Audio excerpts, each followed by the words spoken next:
too. Yeah, sorry, I forgot what we were doing. Anyway, we're back with more Pokemon Gen 2 podcast. And, well, we are on Victory Road, finally. I almost forgot for all the shit we were talking about last time. I forgot we were on Victory Road. Oh god, two-headed monstrosity! Get that fucking thing away from me! Mm. Oh, Doduo, you fucking monster. That is kind of terrifying.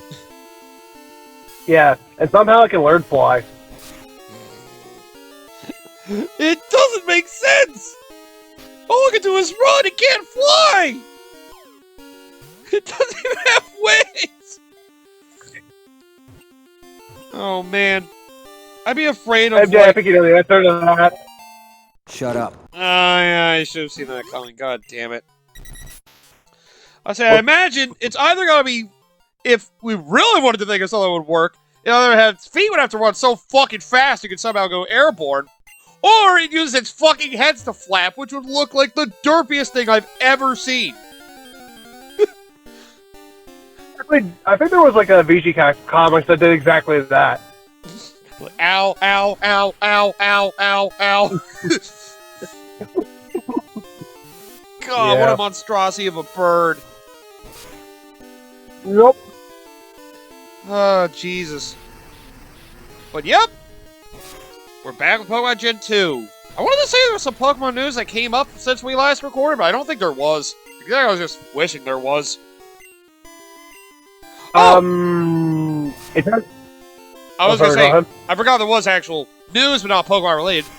Well, this is our first session recording Pokemon since the Nintendo eShop for Wii U and 3DS went down. Yeah. So, yay, we can no longer download those things, unless you were one of the people that decide to hopefully hunt down some of those download codes you can redeem for another week afterwards, apparently, because Nintendo decided to be a little generous. You couldn't buy anything else or pour any more funds on, but if you had a download code for a week after the eShop closed, you could still download games, which is why some developers were giving away some codes, which is cool. And Nintendo was so generous enough, they let 2 of the themes of the 3DS be free for download forever. Oh my god! God, how magnanimous of you, Nintendo. Oh my god, I'm surprised you didn't go bankrupt over that. But yep, rest in peace, 3DS and Wii U eShops. I think I was discussing with Koshi during us going through Mario & Luigi Superstar Saga, but do you have any of your fond 3DS or Wii U memories you'd love to share? Let me think, actually. I know, one I can immediately think about off the top of my head, and it is Pokemon related, was the, because I know Pokemon X that I got was via download, and I remember at one point I even had a download code. I forget what exactly I did, but I earned a download code through Nintendo themselves for Pokemon Y as well, which I put on my old 3DSs. With a separate account, so that way I could do the trade thing originally. But the other thing was about that was Pokemon X was where I originally got my first shot. Oh! With a shiny Togepi, with actually with the Ring Grace too. Ooh, nice, nice. Was it the right nature though? I don't remember what nature it was. You but then again, that is now forever lost. That is forever lost to time because my data got corrupted at one point. Of course it did. It's weird. So pretty much the great 3DS memory wipe of 2014. Wow. So you and Koshi both had a memory wipe related to Pokemon, oddly enough. That's weird. Huh. Yeah, but for me it wasn't just Pokemon. It was like everything I had. All your download save data, yep. And that's why I am typically a physical media man if I can have it. At least with regards to frickin' Nintendo's cartridges. I forgot. I still had the game, but it was just the save data wipe is what happened. I forgot. I had my fucking data wipe of 2022 with my Wii U as well. Did I go over that on the channel yet? I don't think you have. Yeah. Well, funny thing, I was actually recording a project that's coming up. Well, I guess it'll be close to the future at this point. Metroid Zero Mission for my channel, and well, after I did a few episodes, I was like, oh, my Wii U needs to be updated. I should probably update that. My Wii U froze mid-update. And, well, because of that, it bricked. So, yep, I basically had to try to see if I get the Wii U fixed, see if it can unbrick. The place I go to repair everything, it was basically like, oh, it's probably dead at this point. You may as well just have another Wii U. If you have a $70, here you go. And the transfer process for it was a pain in the ass. Because Nintendo has to do this stupid bullshit to, like, verify it's your Nintendo Network ID that was linked to the Wii U or it's the right information. Yeah. I had to call them, and then I had to fill in a thing with, like, my Wii U information, my new Wii U, and my actual Nintendo Network ID. Also, hi, Don Fan. And yeah, I thought it was fine at first. Then a couple days later, I had to get called because they had to verify it. They're like, can we go over your recent download history? And I start listing off a bunch of things, my 3DS over games I've downloaded, which included Wii U games. They were like, okay, do you have anything obscure? Like, look, I'm listing off my fucking shopping history. Is that not enough for you? What, obscure? How about Mega Man Base? How many people bought that on Wii U, you bitch? God damn!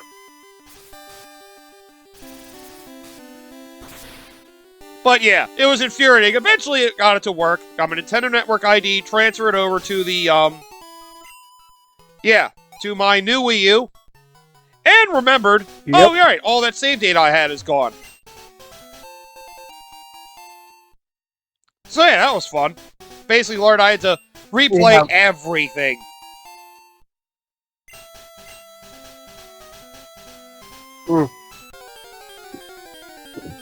So yeah, all the Wii U stuff I had data for is all gone.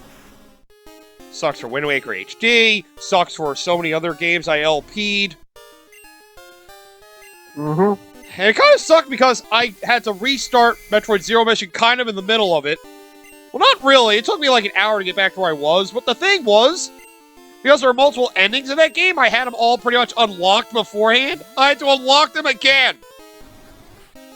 So I played the game like 6 or 7 times just to get back to where I was in the playthrough I was doing.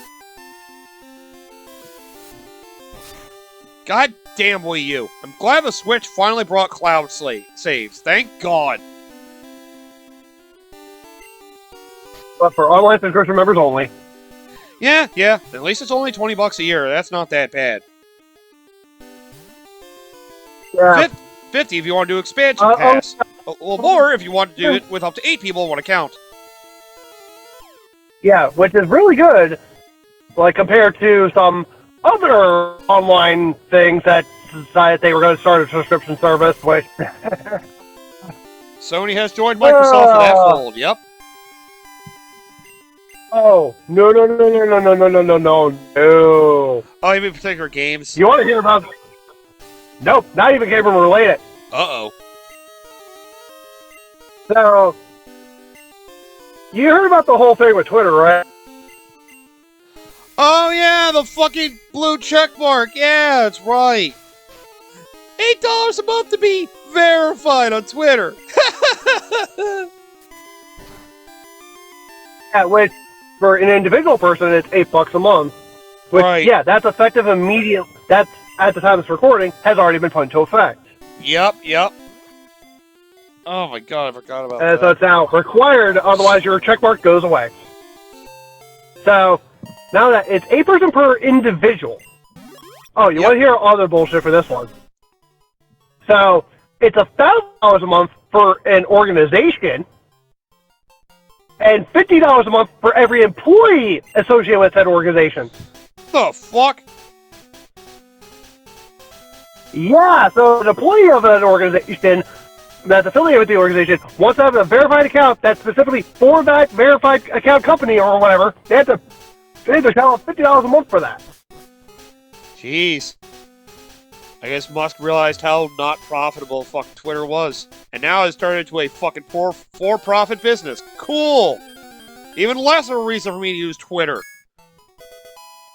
Yeah, and honestly, all that didn't bother me at first. But you know what the real nail in the coffin for me was? What? After all that was said and done? So, a couple weeks prior to this definitive thing, they've officially made it so, because you know how, like, for a lot of accounts, like, that you have online, you can, like, do the two-factor authorization and one of the options, and, like, the options that you have with it? Yeah?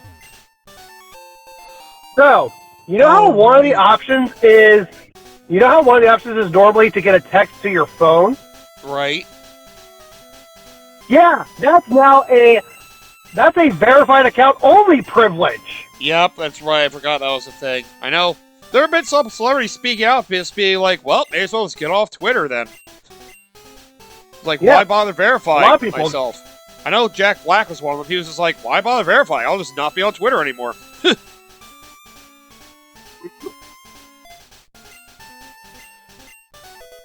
There we go. Leaf Bay has learned Earthquake. The grass starter can have fucking Earthquake. Oh. But yeah.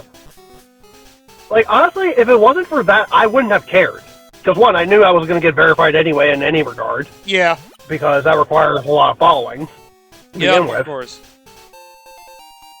And I'm not going to shell out more money that I don't need to for something that I'm probably barely even going to use. Yeah. And now you want to unlock, and now you want to unlock certain privileges that was free, mind you, from the get-go for just even having the fucking account behind a paywall. Yup. Good job, Elon Musk. Go fuck yourself. Some people do feel like he's trying to sabotage Twitter in a way. Hey, yeah. Because... Oh yeah, his whole, like, oh yeah, I'm doing this so that way we can have more free speech online. Translation, free speech that he approves of. people also think he could be sabotaging it to create, basically, Are you aware of, like, China's WeChat app? No. It's basically like their big, like, social app that almost everybody uses in China. And I mean everybody.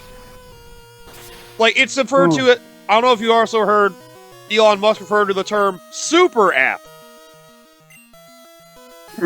Basically, an app that's like a central hub for a lot of other things, such as other apps and like other activities and stuff. Like, to be to the point where that's the one thing you will always use for everything.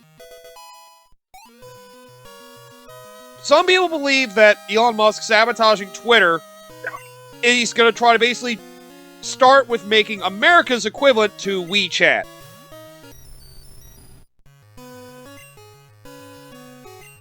Bit of an optimistic viewpoint, but it's one that people think makes the most sense if he's doing such a bad job with Twitter. Here's the problem with that. Because remember, Google tried to be that way, being like that conglomerate of like, oh, like we have all these different things. Yeah. Because remember when Google Plus was a thing? Google Plus, trying to be a Facebook competitor? Yeah, that didn't end up well. Yeah, that only lasted like what, like a year or two? Yeah. It lasted like maybe like 3 or 4 years. But still, yeah, it didn't last very long. Trying to be a central hub for all of Google services. Yep. Yeah, because I do remember, the reason I remember we even created a Google Plus accounts originally was because they were enforcing it on your YouTube users. Yep. Well, at least we can still use the friggin' non-Google related email we had in order to do that, so... At least YouTube was generous enough. Yep. You didn't have to get a Gmail in particular to do that. Then again, that would be kind of fucked up. Oh, by the way, we're battling our rival again! Question mark has gotten our way once more. I forgot to mention, you remember how in Gen 1 through the cave there were traders and Pokemon everywhere? This time it was only Pokemon. Yep. It's weird. They decided not to have trainers in the Victory Road cave this time. Definitely feels weird at first. But you basically think the trainers on the way to the cave is the other part of Victory Road getting here. And yeah, his team is not bad. He has a full team of 6, although like 4 of them could still evolve. Kadabra, Haunter, Golbat. It's just weird that he didn't fully evolve them. But then again, once we get past the Elite Four, it'll make sense as to why. Still, it's definitely the toughest battle you've had in the game up to this point, unless you still think Claire is the hardest. And again, can't blame you. But yep, by this point, he will definitely have the fully evolved starter. Guaranteed. Which, a reminder, Typhlosion's the latest he evolves level 36. Where the Totodile line has the earliest final evolution at level 30, all the way up to Feraligatr. And Meganium's from the Chikorita line goes to level 32. Yep. So yeah, at the very least, you'll see the final evolution star by this point. Basically, let's put it this way, folks. Gen 2 starters, they swapped the level stuff for the grass and water starters, whereas it was like 32 for the grass starter and like 34 for the water starter. What, from Gen 1? Mm-hmm. Oh, maybe. I thought Venusaur was already level 32 from Gen 1. I knew Charizard is 36. Yeah, Charizard was still 36, yeah. Yeah. I want to say Blastoise might have been as well. God damn it. My God, how do I not know this? I have to look this up. This is fucking ridiculous. I'm gonna look it up anyway, just to make sure I'm not crazy. I know Blastoise and Charizard were definitely level 36. Okay, Venusaur was 32. Yeah. Alright. Yeah, I knew Venusaur was 32. So the grass was the same, but they shortened the water starter. That's all they did. Oh, neat. Yeah. Well, anyway, once you meet your rival, you're done with Victory Road, and you finally made it to the Indigo Plateau, which you can fly to, thankfully. I don't remember if they let you fly to that place in Gen 1. I feel like they did, but I don't remember. Nope. You walk to that sumbitch. You had to march all the way to Victory Road every time, huh? Actually, no. Not after the first time you can. Okay. Alright. Well, then again, that'd be a dick move to make go through Victory Road every fucking time. And that'd be frustrating. That'd be a ROM hack. Yeah. Let's say, I'm trying to think of some of my most precious 3DS memories. Honestly, some of them are related to Pokemon 2. One was frickin' while I was playing through Alpha Sapphire, I caught 2 consecutive shiny Slowpokes.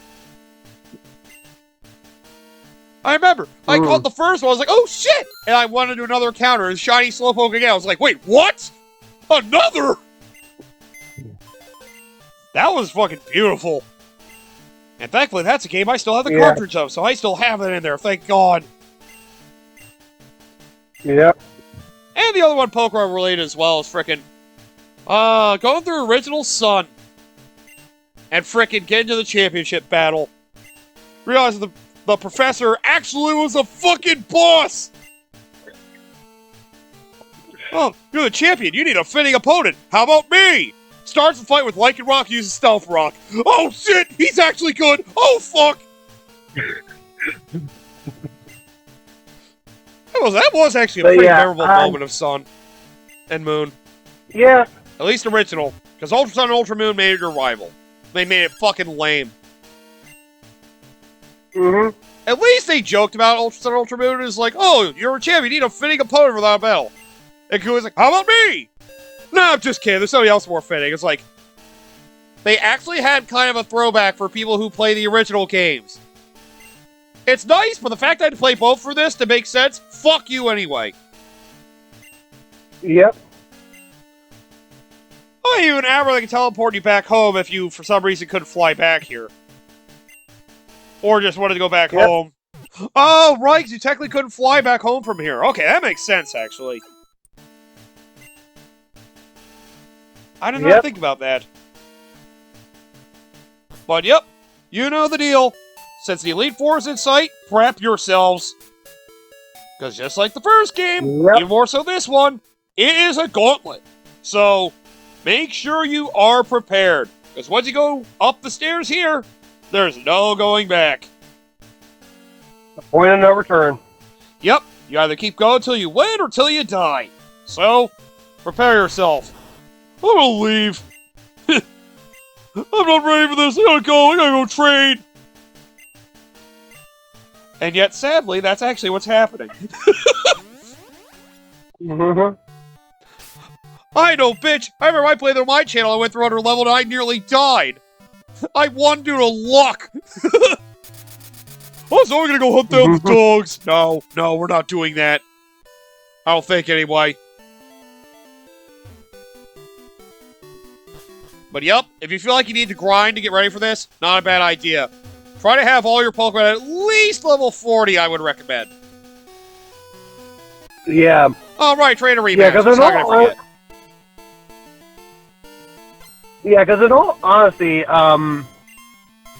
this is the lowest leveled as any Elite Four in any of the games. It's still pretty tough, though, all things considered. It's still pretty. It's still pretty tough, all things considered. Yes, but usually for a lot of Elite Fours, like it's like they're like in most of them are in like the mid 50s to like the 60s. Yeah.